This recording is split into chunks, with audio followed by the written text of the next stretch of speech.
नमस्कार दोस्तों, polity and governance premix में 5 क्वेश्चन एमसीक्यू सॉल्व करेंगे और आप अपना स्कोर मुझे कमेंट सेक्शन में बताएंगे। I am starting with historical background and in the upcoming weeks I plan to include all the chapters from polity and governance. Next आप कौन से चैप्टर में से क्वेश्चंस चाहते हैं मुझे कमेंट सेक्शन में जरूर बताइए। अगर आप पॉलिटी एंड गवर्नेंस की तैयारी कर रहे हैं, आपको पता है कि एक सिंगल बुक से या मल्टीपल बुक्स पढ़ने के बाद भी कई बार मेंस के लिए हम गवर्नेंस और पॉलिटी के कंटेम्प्रेरी इश्यूज में तैयार नहीं हो पाते हैं, तो होलिस्टिक तैयारी के लिए हमारा पॉलिटी का 70 आवर्स कोर्स आप ज्वाइन कर सकते हैं, जिसमें prelims plus mains along with current affairs पढ़ाया जाएगा। Question number 1, which of the following is not a feature of charter act of 1813। तो अब हम हिस्टोरिकल बैकग्राउंड पढ़ रहे हैं, तो मेनली रेगुलेटिंग और चार्टर एक्ट के ऊपर सवाल आएगा। स्क्रीन पॉज करें, ट्राई टू आंसर इट। तो जिसने भी सी आंसर दिया है बिल्कुल गलत आंसर है। Answer is B. First, let us understand every statement.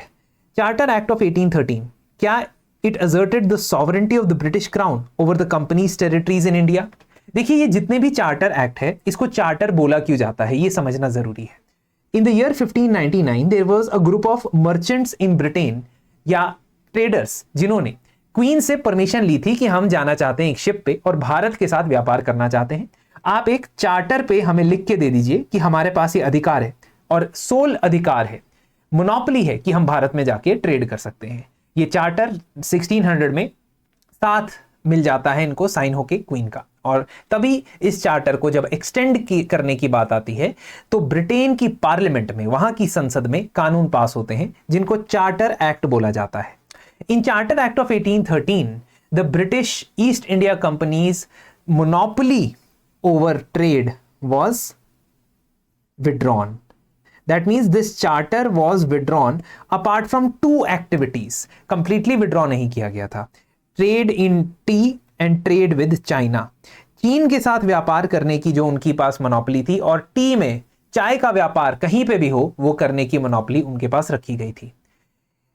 As far as sovereignty is concerned, this statement is correct because British Crown is the ultimate sovereign, ultimate controller, ultimate decision maker as far as East India Company's properties are concerned.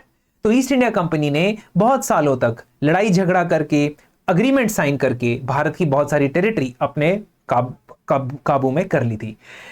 Now the government of Britain said that you are actually holding this for us. आप बस हमारे लिए इनको manage कर रहे हो, ultimate हमारी ownership है इन एसेट्स के ऊपर।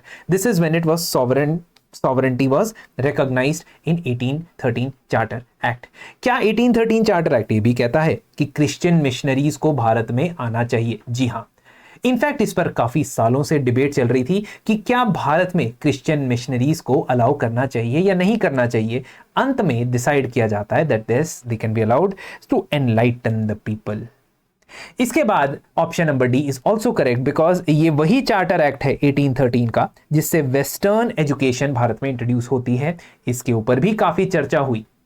बहुत सारे ब्रिटिशर्स का यह मानना था कि भारत में, इंडिया में संस्कृत या वर्नाकुलर लैंग्वेजेस के अंदर ही वहां की ओरिएंटलिस्ट यानी कि वहां की जो ओरिजिनल एजुकेशन थी उसी को कंटिन्यू करना चाहिए। इनफैक्ट अंग्रेजों को उसे पढ़ना चाहिए।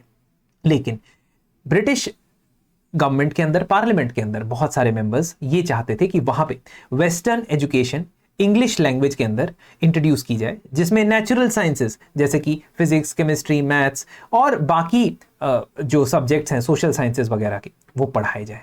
तो ये वाला जो ग्रुप है ये जीत जाता है और पार्लियामेंट में पास करवा देता है चार्टर एक्ट, जिसके तहत 1 लाख रुपीज वेस्टर्न एजुकेशन के अंदर स्पेंड किए जाएंगे, डिसाइड करते। तो गलत स्टेटमेंट बच गई है बी। क्वेश्चन में पूछा गया था नॉट अ फीचर, तो फिर ये किस चीज का फीचर है? This is the feature of 1833 charter act. तो 1833 चार्टर एक्ट में ईस्ट इंडिया कंपनी की सभी कमर्शियल एक्टिविटीज बंद हो जाती है। क्यों? क्योंकि टी और चाइना के ट्रेड के ऊपर जो उनकी मोनोपोली थी वो भी 1833 के चार्टर एक्ट से विदड्रॉ कर दी जाती है। इसका मतलब East India company is now just going to administer the territories in India on behalf of the government of Britain. Britain की सरकार के बिहाफ पे बस वो इसका एडमिनिस्ट्रेशन करेंगे, प्रशासन चलाएंगे, but they will not conduct commercial activities. So the correct answer is B. Next question, which of the following acts provided for inclusion of certain additional non official members in the executive council of the governor general for the first time? ये जो terms होती है ना, ये लोगों को बहुत confuse करती है, आज मैं इसे क्लियर भी करूंगा। अच्छा, फिफ्थ क्वेश्चन का ध्यान दीजिएगा, फिफ्थ क्वेश्चन बहुत टफ आने वाला है, तो उसके लिए तैयार रहिएगा। Let us warm up to that. Now question का आंसर दीजिए पॉज करके। Yes, the correct answer is A, Indian councils act of 1861। जब 1858 के अंदर ब्रिटिश क्राउन डायरेक्टली भारत की टेरिटरीज को रूल करने लग जाता है, कंट्रोल करने लग जाता है, उसके बाद पहला मेजर जो एक्ट पास किया जाता है वह Indian council act of 1861। By the time of this act, several zamindars, landlords and upper middle class western educated men had formed lot of groups which started demanding some representation with the viceroy और the governor generals council. Governor general की एक executive council होती थी, उस executive council में non official यानी कि non British members को इंक्लूड किया जाए, ऐसी डिमांड आने लगी। और ऐसी डिमांड को फुलफिल किया जाता है 1861 के अंदर, जब इंक्लूड किया जाता है ब्रिटिश वाइसरॉय के द्वारा नॉमिनेट किए गए 3 मेंबर्स को, जो मोस्टली या तो राजा महाराजा थे और या तो किसी पर्टिकुलर रियासत के दीवान थे। They were not elected but nominated. At least they were non official. Non official means East India company के या ब्रिटिश गवर्नमेंट के ऑफिशियल्स नहीं थे, वो कर्मचारी नहीं थे। This was the first time जब गवर्नर जनरल की काउंसिल में इनको इंक्लूड किया गया और इसीलिए ए इज द करेक्ट आंसर। इसके अलावा 1861 के इंडियन काउंसिल्स एक्ट के अंदर और भी पर्टिकुलर प्रोविजंस थे जो आप इस पीडीएफ में देख सकते हैं। Now question number 3, charter act of 1833 के बारे में आपसे यह सवाल पूछा गया है। Please pause the screen and select the correct answer. So it is asking how many of the above statements are not correct. Not correct कितने हैं? एक स्टेटमेंट नॉट करेक्ट है, 2, 3 या सभी की सब? तो आपको आंसर देना है। Answer of this question is just one statement is not correct. तो चार्टर एक्ट ऑफ 1833 जब आता है, इसको लैंडमार्क बोला जाता है। क्यों बोला जाता है भाई? क्योंकि इसमें सबसे पहली बार यह कहा जाता है that governor general of Bengal will be addressed as governor general of India. तो ये जो इंडिया का कंसेप्शन है, ब्रिटिशर्स भी अब इसको इंडिया के कॉन्सेप्शन को यानी पूरे यूनियन को मानना शुरू हो गए हैं और कहते हैं कि बंगाल पे जो बैठेगा वो पूरे भारत पे राज करेगा। वो सबसे पहला व्यक्ति था Lord William Bentinck. William Bentinck was the first person who became governor general of India. Now with this charter act, it deprived the governors of Bombay and Madras of their legislative powers. What does this mean? पहले 3 major presidency towns हुआ करते थे, यहां बॉम्बे, यहां कलकत्ता और यहां मद्रास। तो इन दोनों के पास भी गवर्नर्स थे और यहां पे भी गवर्नर जनरल थे, लेकिन इन दोनों के पास एक लेजिस्लेचर भी हुआ करता था, यानी इन गवर्नर्स के पास बॉम्बे के लिए लॉ बनाने की कानून पावर थी, मद्रास के गवर्नर के पास मद्रास के लिए कानून बनाने की पावर थी। 1833 का चार्टर एक्ट कहता है कि now you no longer have that power to make any laws. That means this statement is correct. Second, it removed all restrictions on European immigration and the acquisition of property in India. That is also correct. 1833 का charter act allow करता है कि Europe से जितने मर्जी immigrant आए भारत में आ सकते हैं और प्रॉपर्टी अक्वायर कर सकते हैं। Earlier there was restriction but now there was no longer restriction. तो ये स्टेटमेंट सही है। थर्ड स्टेटमेंट है it led to the establishment of a separate legislative council. This is absolutely wrong. Viceroy की या गवर्नर जनरल की जो council हुआ करती थी वो एक ग्रुप होता था 6 लोगों का और वही सारे डिसीजन मेकिंग करते थे। वही लोग कानून बनाते थे, वही लोग कानून को इंप्लीमेंट करते थे। So there was no separation strictly between legislature that is law making and executive that is law implementation. It was actually in the year 1853 that when the first time it was proposed कि एक separate legislative council होनी चाहिए या एक separate legislature होना चाहिए as far as the governors council is concerned. तो ये पहली बार जो देखने को मिलता है 1833 में नहीं बल्कि 1853 में देखने को मिलता है, इसलिए तीसरी स्टेटमेंट है गलत और सही आंसर है A. Only one statement is incorrect. Now fourth question, and this is very very important, in fact this is a previous year question. Please wait for the fifth question, it's challenging. तो fourth question कहता है government of India act of 1935 के हिसाब से ये 2 statement है, इनमें से करेक्ट स्टेटमेंट बतानी है। तो पॉज कीजिए और आंसर कीजिए। क्या लिखा आपने आंसर? क्या बी लिख दिया? गलत, ए है answer. A is the correct answer. So first, it provided for the establishment of an all-India federation based on the union of British Indian provinces and princely states. किसके बारे में बात हो रही है? Government of India act of 1935 के बारे में बात हो रही है। वो एक ऑल इंडिया फेडरेशन बनाना चाहता था और उस फेडरेशन के अंदर यानी उसको जिसको वो बनाना चाहता था उसमें प्रोविंसेस भी थे, यानी जो डायरेक्टली गवर्नर के द्वारा रूल किए जाते थे, और प्रिंसली स्टेट्स भी थे, यानी रियासतें भी थीं। अब इन लोगों को इकट्ठा करने का प्लान तो उसका जरूर था, ऑल्दो वो प्लान सक्सेसफुल नहीं हो पाया था। That is first statement is correct. Second statement, defence और foreign affairs were kept under the control of the federal legislature. Now this statement is incorrect. Why is it incorrect? Because the subjects in government of India act of 1935 as far as the central government is concerned were divided into two parts. One is reserved subjects, the other is transferred subject. जिन बच्चों ने government of India act 1919 पढ़ा है उनको पता होगा कि यही चीज सब्जेक्ट्स को रिजर्व्ड और ट्रांसफर्ड में डिवाइड करना, यही चीज प्रोविंस में किया करते थे गवर्नमेंट ऑफ इंडिया एक्ट 1919 के बाद, यानी बॉम्बे, मद्रास, बंगाल, उन प्रोविंसेस के अंदर ये दो टाइप के सब्जेक्ट हुआ करते थे, रिजर्व्ड और ट्रांसफर्ड। जिन्होंने इसको समझा नहीं है वो मेरे पिछले हफ्ते का प्रीमिक्स वीडियो जरूर देख लीजिए जो 1 सितंबर को मैंने अपलोड किया था।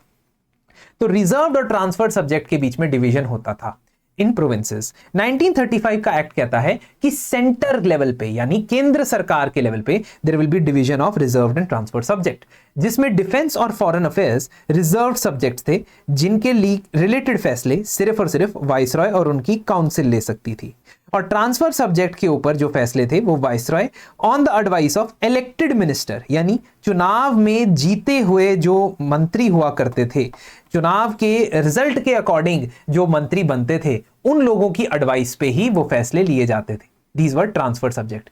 तो इसका मतलब है कि डिफेंस, फॉरेन अफेयर्स, ये सारा का सारा मामला वाइसरॉय के पास था। इसमें लेजिस्लेचर यानी इंपीरियल लेजिस्लेटिव काउंसिल का कोई रोल नहीं था। That is why A is the correct answer. Fifth question, and I told you it is going to be a tough question. Please spend at least 1 minute and try to answer it. Pause करिए video को।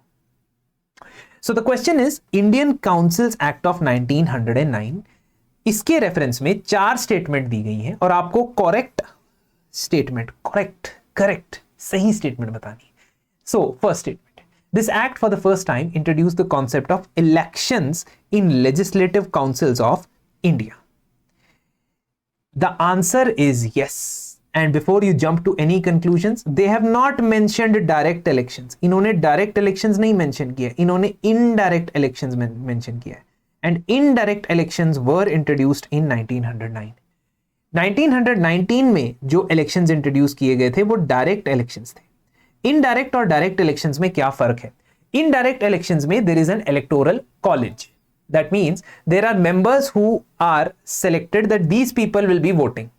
यानी कि voting powers population या general population को distribute नहीं की जाती है, उसे इनडायरेक्ट इलेक्शन कहते हैं। फॉर एग्जांपल हमारी जो राज्यसभा है उसके जो चुनाव होते हैं वो इनडायरेक्ट इलेक्शंस के द्वारा होते हैं। वेयरएज डायरेक्ट इलेक्शंस में जनता के अंदर एलिजिबल वोटिंग के लिए सिर्फ एज का और सिटीजनशिप का क्राइटेरिया रख के सबको वोटिंग अधिकार दे दिए जाते हैं। ऐसा डायरेक्ट इलेक्शन नहीं बट इनडायरेक्ट इलेक्शन तो जरूर हुआ था इंडियन काउंसिल एक्ट के हिसाब से। इस इंडियन काउंसिल एक्ट को मॉर्ले मिंटो रिफॉर्म भी बोला जाता है। गवर्नर जनरल की काउंसिल को एक्सपैंड किया गया जिसमें 60 मेंबर्स होने थे। This is absolutely correct. Out of the 60 members some people will be indirectly elected by the local bodies or local provincial legislatures and some will be nominated. ठीक है। Third, Act abolished the power of the Governor General to nominate members after elections were introduced. This is wrong. Why? Because जब हम पहले second point में ये कह ही चुके हैं कि लेजिस्लेटिव काउंसिल में नॉमिनेटेड और इलेक्टेड दोनों मेंबर्स आएंगे, तो गवर्नर जनरल क्यों नहीं कर सकता है? नॉमिनेट करेगा। So both types of members will be there. One जिनका नाम गवर्नर जनरल देते हैं और दूसरा जो इनडायरेक्ट इलेक्शन के थ्रू आए हैं लेजिस्लेटिव काउंसिल में। आखिरी पॉइंट यह है कि मुस्लिम्स के लिए जो सेपरेट इलेक्टोरेट प्रोवाइड किए गए थे, they were not provided in the actual act. Actual act मतलब ब्रिटेन की पार्लियामेंट में कानून पास हुआ होगा ना, इंडियन काउंसिल्स एक्ट ऑफ 1909। उस एक्ट के अंदर सेपरेट इलेक्टोरेट मुस्लिम्स को नहीं प्रोवाइड किए गए थे, बल्कि जब वो एक्ट पास हुआ उसके बाद भारत में रूल्स इशू किए गए, रूल्स नोटिफाई किए गए। ठीक है, तो जब भी कोई एक्ट पास होता है वो पूरी तरह से डिटेल नहीं दे सकता है कि इसको इंप्लीमेंट कैसे करना है, इसको इंप्लीमेंट कौन करेगा। ये सारी चीजें रूल्स के थ्रू रिलीज की जाती है। ऐसा ही किया गया एंड ये कहा गया that separate electorates will be there for Muslims, which meant that अगर इनडायरेक्ट इलेक्शन हो रहा है और उस इनडायरेक्ट इलेक्शन में से फॉर एग्जांपल बॉम्बे की लेजिस्लेटिव असेंबली के मेंबर्स वोट दे रहे हैं, तो ये जो लेजिस्लेटिव असेंबली के मेंबर्स मुस्लिम सीट्स के लिए वोट देंगे, the voters should also be from Muslim community. So the Muslim members of the legislative assembly should vote for the Muslim seats that are reserved. इसको कहते हैं सेपरेट इलेक्टोरेट, इंट्रोड्यूस्ड इन 1909। ऐसा कहा जाता है कि भारत में कम्युनलिज्म के बीज इस दौरान रखे गए थे और सही जवाब जो है दोस्तों वो है बी 1, 2 एंड 4। आई होप आपको ये क्वेश्चन सॉल्व करके कुछ जानकारी प्राप्त हासिल हुई होगी and after you read this entire PDF which will be there on our Telegram channel, you can come to know about the small things that you must remember while answering these questions. Please tell me which topic you want in the next premix. I will make 5 challenging but interesting questions from those topics. Thank you and have a very nice week ahead.